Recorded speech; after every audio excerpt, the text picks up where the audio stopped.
नमस्कार, आप देख रहे हैं न्यूज रूम लाइव। आपके साथ मैं हूं शिप्रा झा। बुलेटिन की शुरुआत करेंगे इस वक्त की बड़ी खबर के साथ। पटना से बड़ी खबर है, जहां शिक्षा विभाग की बैठक स्थगित हो गई है। आपको बता दें कि 15 मार्च तक के लिए शिक्षा विभाग की बैठक को स्थगित कर दिया गया है, जबकि आज ही यूनिवर्सिटी के साथ विभाग की समीक्षा बैठक होनी थी। सभी वीसी के रजिस्ट्रार, परीक्षा नियंत्रक को इस बैठक में मौजूद होना था, लेकिन अब इस बैठक को स्थगित कर दिया गया है। राजभवन ने बैठक में भाग लेने की अनुमति नहीं दी थी। के पाठक और राज्यपाल के बीच बातचीत के बाद बैठक स्थगित हो गई। सभी विश्वविद्यालय में खाते का संचालन शुरू हुआ।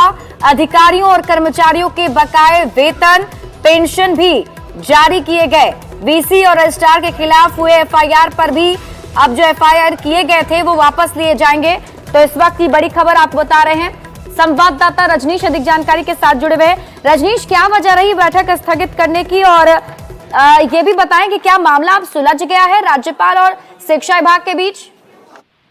देखिए शिप्रा, जिस प्रकार से राज्यपाल और शिक्षा विभाग के बीच, राजभवन और शिक्षा विभाग के बीच तकरार लगातार बढ़ गया था, ऐसे में शिक्षा विभाग ने अब जो रुख है उसको अब बदल लिया है और आज बैठक होने वाली थी। सभी विश्वविद्यालयों की वीसी, रजिस्ट्रार, परीक्षा नियंत्रक को आज बैठक में शामिल होना था, लेकिन बैठक को अब स्थगित कर दिया गया है। कारण बताया गया है कि अब जो मामला है उसे पैचअप यानी शॉर्ट आउट भी कर लिया गया है। राज्यपाल राजेंद्र विश्वनाथ अर्लेकर और एसीएस के पाठक के बीच कल मुलाकात हुई है, बातचीत हुई है, ये कहा जा रहा है। और जिसके बाद जो विश्वविद्यालयों के खिलाफ कार्रवाई का आदेश दिया गया था, यानी जो खाता संचालन पर जो रोक लगाए गए थे उस पर पहले ही आदेश दिया गया था, खाता संचालन जो है शुरू हो। इसके अलावा जो भी विश्वविद्यालय के वीसी है, रजिस्ट्रार है, जिनके खिलाफ शिक्षा विभाग ने एफआईआर दर्ज कराई थी, उस पर भी अब कहा गया है कि वो कार्रवाई वापस लिया जाएगा। तो कुल मिलाकर ये कहें कि फिलहाल जो राजभवन और शिक्षा विभाग के बीच जो तकरार है वो अब सुलझ गया है। और आज जो बैठक है, अब 15 मार्च तक बैठक नहीं होगी, उसके बाद आगामी तिथि जो है घोषित होगी। जी शिप्रा, जिन कर्मचारियों के वेतन पर भी रोक लगाई गई थी रजनीश, और जो कर्मचारी थे वो भी काफी ज्यादा परेशान थे, तो उन लोगों के साइड से कोई रिएक्शन सामने आ पाया? किस तरीके से देख पा रहे हैं इसको? देखिए, राज्यपाल जो है कुलाधिपति, उनको कहीं ना कहीं ये पावर है और उसके अधीन जो है विश्वविद्यालय काम करता है। तो जिस प्रकार से बैठक को लेकर दो डेट दिए गए, तो विश्वविद्यालयों ने अनुमति मांगी थी राज्यपाल से, राज्यपाल ने अनुमति नहीं दी, जिससे बैठक टल गई है। और दूसरी बड़ी बात है कि जो वेतन और पेंशन का काम जो एक तरह से रोक लगा हुआ था, तो ऐसे में खाता संचालन शुरू होते ही जो कर्मचारी हैं, अधिकारी हैं, उनके वेतन और पेंशन भी जो है जारी कर दिए गए हैं। चलिए रजनीश, आप इस पूरी खबर पर नजर बनाए रखिए। बहुत बहुत शुक्रिया तमाम जानकारी के लिए। बढ़ते हैं आगे, और बिहार में परिवारवाद पर वार पलटवार लगातार जारी है। लालू प्रसाद यादव के द्वारा पीएम मोदी पर व्यक्तिगत किए गए हमले के बाद बीजेपी की तरफ से जवाब दिया गया, तो अब आरजेडी की तरफ से भी पोस्टर लगाकर जवाब दिया गया है। इस पोस्टर के जरिए यह दर्शाया गया है कि बीजेपी में भी परिवारवाद है। आरजेडी ने पोस्टर के जरिए जवाब दिया है। आरजेडी कार्यालय के सामने लगे नए पोस्टर में बीजेपी के उन नेताओं के नाम लिखे गए हैं जिनके बेटे राजनीति में हैं। साथ ही आपराधिक मुकदमे चलने वाले बीजेपी नेताओं का भी जिक्र किया है।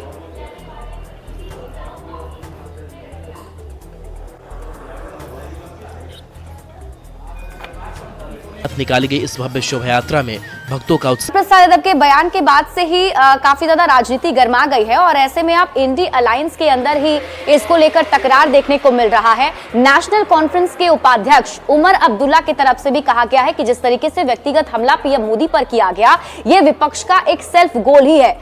क्या कुछ कहा है उन्होंने, आपको सुनाते हैं। तो हम या तो हम सेल्फ गोल करते हैं, या गोल के आगे से हम गोलकीपर को हटा के मोदी साहब से कहते हैं ना, लाओ कर लो स्कोर। अब परिवार पे हमने खुल्लम खुल्ला उनको गोल दे दिया, और उन्होंने मौके का इस्तेमाल किया और बड़े तरीके से किया। कहा कि मोदी उनका है जिनका कोई नहीं, और हमारे पास इसका जवाब ही नहीं है। मैं कभी उनके हक में था नहीं, और ना उनका हमें कोई फायदा हुआ है।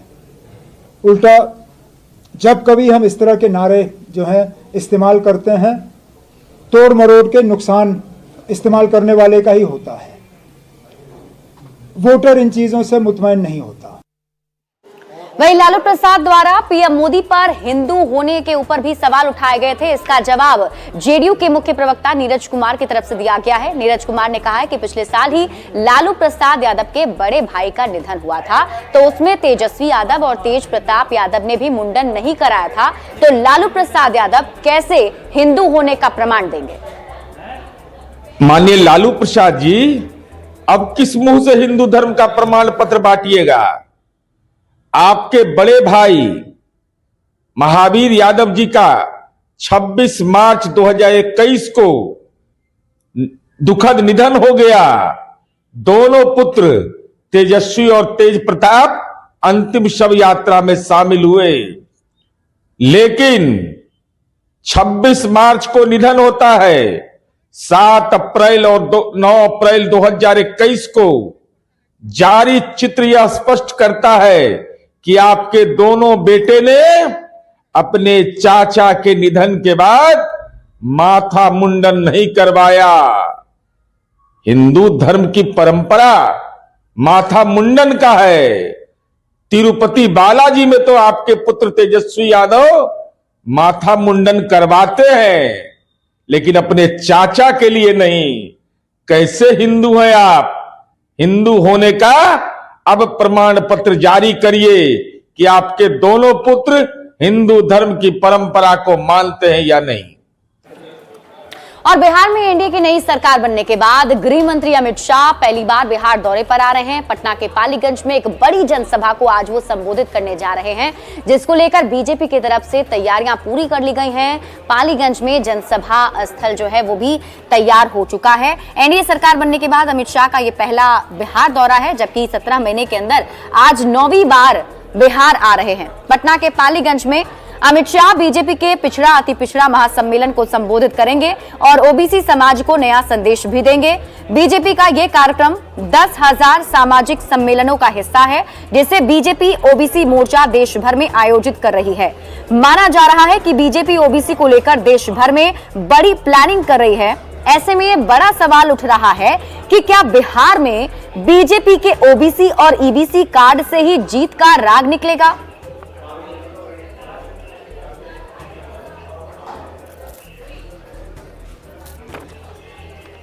और इस खबर पर अधिक जानकारी के साथ संवाददाता शैलेंद्र अधिक जानकारी के साथ जुड़े हुए हैं। शैलेंद्र, आप अभी सभा स्थल पर ही मौजूद हैं, वहां क्या कुछ तैयारी अब चल रही है, क्योंकि डेवलपमेंट धीरे धीरे बढ़ भी रहा होगा? क्या लोगों के पहुंचने का सिलसिला शुरू हो गया है? बताया जा रहा है 1 लाख से ज्यादा लोग इसमें शामिल हो सकते हैं। बिल्कुल, देखिए बड़ी संख्या में लोगों के पहुंचने का यहाँ पर सिलसिला जारी है। हम कैमरा पर्सन अजय देव को कहेंगे कि वो दिखाएं यहाँ पर जो तैयारियां हैं, बीजेपी के द्वारा जो तैयारी की गई है, जो लोग आ रहे हैं। यहाँ देखिए अभी लोगों की भीड़ जो है वो दिखने लगी है। लोग यहाँ पर आ रहे हैं और खास तौर पर सबसे बड़ी बात है कि जिस तरीके से यहाँ पर जो तैयारी की गई है वो पिछड़ा अति पिछड़ा दोनों जो वोट बैंक है उस वोट बैंक के लिए यहाँ पर तैयारी की गई है, ताकि वो लोग बिहार में जो सियासत है पिछड़ा अति पिछड़ा वोट बैंक की, उस सियासत को बल मिल सके और उस वोट बैंक को अपने पास लाया जा सके। यहाँ के जो स्थानीय सांसद हैं रामकृपाल यादव, थोड़ी दूरी है लेकिन हम इनसे बात करते हैं। रामकृपाल जी, बड़ी तैयारी आप लोगों ने यहाँ पर की है? निश्चित तौर पे एक उत्साह का वातावरण है। ओबीसी मोर्चा के माध्यम से एक बड़ी सभा हो रही है और जिसको संबोधित कर रहे हैं हमारे गृह मंत्री श्री अमित शाह जी, और हमारी इस धरती पर, पाली के इस धरती पर पहली दफा आ रहे हैं। तो एक उत्साह का वातावरण है और पूरे इस इलाका में लगता है कि एक उत्साह है, एक अजब सा जुनून और जोश में लोग आ रहे हैं। तो भारी संख्या में लोग आ रहे हैं और भारी संख्या में लोग आएंगे। निखिल जी भी हैं, निखिल आनंद, आप भी पिछले कई दिनों से यहाँ पर तैयारियों में लगे हुए थे और आप इस मोर्चे से भी आते हैं, तो क्या लगता है कि जो ओबीसी वोट बैंक है उस पर इस बार कमल खिलेगा भाजपा? नरेंद्र मोदी जी ने बड़ा संदेश दिया है। कर्पूरी ठाकुर जी को, जन नायक को भारत रत्न जब दिया उन्होंने, पूरे देश का पिछड़ा अति पिछड़ा समाज और बिहार में खास तौर से काफी उत्साहित है और यहाँ से देश के ओबीसी और अति पिछड़ा समाज को एक बड़ा संदेश गृह मंत्री अमित शाह जी देने जा रहे हैं। और पिछड़ा अति पिछड़ा समाज को गर्व है कि नरेंद्र मोदी जी ओबीसी समाज से अति पिछड़ा समाज के बेटे हैं और देश दुनिया में भारत को गौरवान्वित कर रहे हैं। नरेंद्र मोदी जी को एक बार फिर से भारत का प्रधानमंत्री बनाना है और पूरा ओबीसी समाज, पिछड़ा अति पिछड़ा समाज एकजुट। तो बिल्कुल देखिए, बीजेपी नेताओं का यह दावा है कि जो पूरा पिछड़ा और अति पिछड़ा समाज है वो एकजुट है और कहीं न कहीं निशाना भी इसी समाज पर है, क्योंकि बड़ा वोट बैंक है। और देखिए, हम तस्वीरों को भी दिखा रहे हैं कि किस तरीके से जो तैयारी यहाँ पर की गई थी वो अब पूरी हो चुकी है। तमाम जो लोग हैं वो अब इकट्ठे हो चुके हैं। खास करके यदि हम इस इलाके की बात करें तो यहाँ के जो सांसद हैं वो भाजपा के हैं, लेकिन इस इलाके में बीजेपी के विधायक नहीं हैं। लेकिन अब चूंकि ठीक पिछले बार जो लोकसभा का चुनाव हुआ था उसके पहले कई कयास लगाए जा रहे थे। बड़ी खबर पर नजर बनाए रखिए, हम आपसे वापस भी अपडेट लेंगे। बहुत बहुत शुक्रिया तमाम जानकारी के लिए। बढ़ते हैं आगे और देखिए, जब केंद्रीय गृह मंत्री अमित शाह बिहार आ रहे हैं तो ऐसे में बिहार में सियासी उबाल भी है और साथ ही साथ बीजेपी की तरफ से पूरी तैयारी है। और इसी कड़ी में बीजेपी के प्रदेश अध्यक्ष और बिहार के डिप्टी सीएम सम्राट चौधरी ने कहा है कि सिर्फ बिहार ही नहीं बल्कि पूरे देश के अति पिछड़ा और पिछड़ा समाज के लोग बीजेपी के साथ हैं।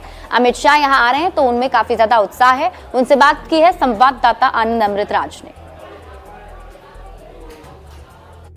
जाहिर सी बात है, बिहार में अति पिछड़ा वोटर को लेकर काफी राजनीति गर्म है।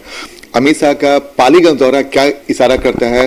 बिहार के डिप्टी सीएम सम्राट चौधरी मौजूद है। सम्राट जी, अमित शाह की इस रैली को आप कैसे, किस नजरिए से देखते हैं? चूंकि अति पिछड़ा वोटर जातिगत गणना का सबसे बड़ा वोटर माना जा रहा है। नहीं, सब काम बीजेपी ने ही किया है, मोदी जी ने किया है। कभी किसी पार्टी ने अति पिछड़ा के लिए काम ही नहीं किया बिहार में। या तो मोदी जी ने या तो नीतीश जी ने, तो तीसरे को तो कोई क्रेडिट ही नहीं है। और खास करके लालू प्रसाद जी तो 15 साल तक कुछ किए ही नहीं, अति पिछड़े को आरक्षण तक नहीं दिए। समाज को तंग करने वाला कौन है?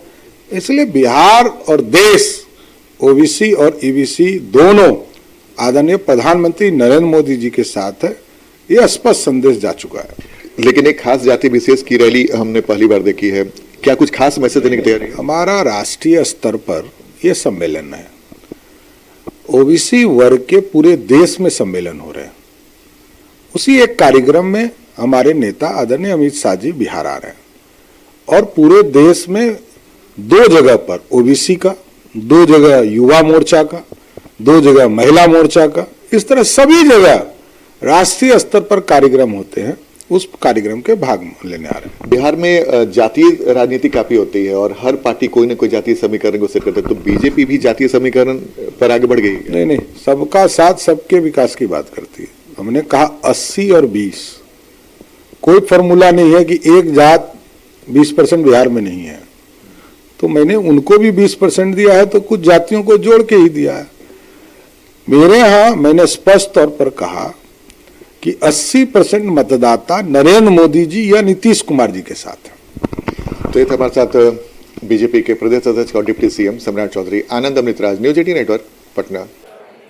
और अब केंद्रीय गृह मंत्री अमित शाह बिहार आ रहे हैं तो बीजेपी के कार्यकर्ताओं में काफी उत्साह देखने को मिल रहा है। बीजेपी के प्रवक्ता नीरज कुमार ने कहा है कि गृह मंत्री अमित शाह सबसे पहले कैलाशपति मिश्र की प्रतिमा का अनावरण करेंगे और उसके बाद वो जनसभा को संबोधित करेंगे, जिससे बिहार में बीजेपी के कार्यकर्ताओं में उत्साह है। माननीय यशस्वी गृह मंत्री श्री अमित भाई शाह जी पटना में श्रद्धेय कैलाशपति मिश्रा जी का विशाल प्रतिमा का अनावरण करेंगे। ये पूरे बिहार के करीब 2.25 करोड़ भाजपा के कार्यकर्ता, 9 करोड़ वोटर और पूरे बिहार के लिए बहुत गर्व का विषय है।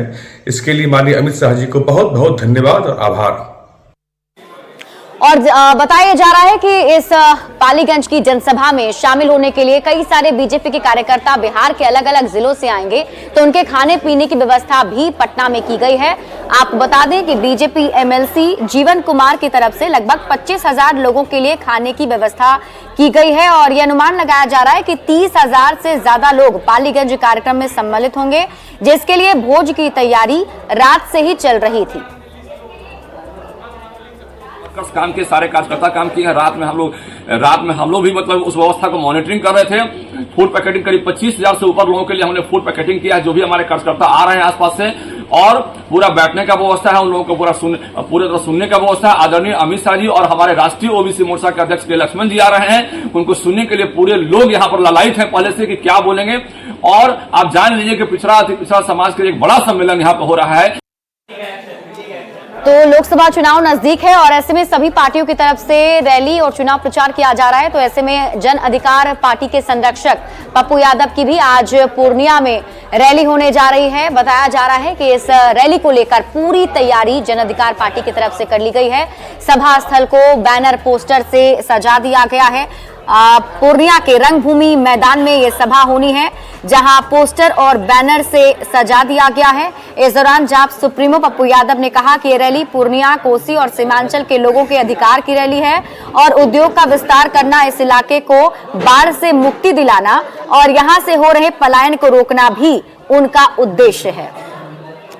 आम आदमी, ये जो देश नफरत की राजनीति हो रही है, जात पात की राजनीति हो रही है, कभी किसानों पर चर्चा नहीं, महिलाओं पर, बेटियों की पढ़ाई पर, उसके रोजगार पे चर्चा नहीं, आंगनबाड़ी पे चर्चा नहीं, रसोईया पे चर्चा नहीं, ममता पे चर्चा नहीं, आशा पे चर्चा नहीं, नियोजित शिक्षक पे चर्चा नहीं। इस हमारे जो कोसी, सीमांचल, मिथिलांचल का इलाका है, ये मक्का मखान का इलाका है। कभी एक बार बात होती है? 3 बार नरेंद्र मोदी जी आए, एक बार विशेष पैकेज की बात हुई, विशेष राज्य की चर्चा हुई। आरजेडी के राष्ट्रीय अध्यक्ष लालू प्रसाद यादव के एक और करीबी नेता पर ईडी ने शिकंजा कसा है। सुभाष यादव के ठिकानों पर ईडी की टीम सर्च ऑपरेशन चला रही है। बताया जा रहा है करीब आधा दर्जन ऐसे ठिकाने हैं जहां ईडी की टीम पहुंची हुई है और छापेमारी की जा रही है। ये बड़ी कार्रवाई की गई है। सूत्रों के मुताबिक करीब 6 जगहों पर सर्च ऑपरेशन की कार्रवाई की बात कही जा रही है। बता दें कि सुभाष यादव के खिलाफ बिहार में 14 मुकदमे चल रहे हैं। उन पर लालू प्रसाद, राबड़ी देवी और उनके परिजनों को फ्लैट और जमीन देने का आरोप भी लगता रहा है। बालू माफिया सुभाष यादव आरजेडी के महासचिव हैं और पार्टी अध्यक्ष लालू प्रसाद के बेहद करीबी बताए जाते हैं। ईडी कई अलग अलग ठिकानों पर छापेमारी कर रही है। सुभाष यादव के घर, नाशीगंज स्थित पानी फैक्ट्री, मर्छिया देवी अपार्टमेंट, रंजन पथ, शाहपुर स्थित ऑफिस और पैतृक आवास पर ईडी का सर्च अभियान जारी है। बताया जा रहा है कि बालू से जुड़े कारोबार को लेकर ईडी की टीम कार्रवाई कर रही है।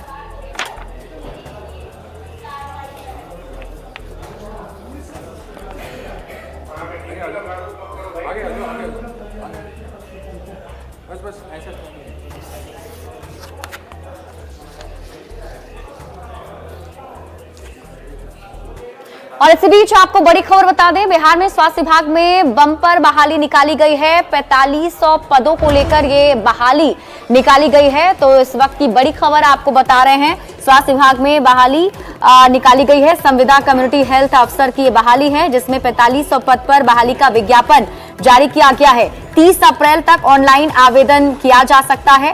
राज्य स्वास्थ्य समिति ने विज्ञापन जारी किया है। ईबीसी में 1345, ईबीसी महिला 331, ओबीसी 702, ओबीसी महिला 259 और इसके साथ ही एससी में 1279, एससी में महिला 230, एसटी 95 और एसटी महिला 36। तो ये बम्पर बहाली स्वास्थ्य विभाग में निकाली गई है।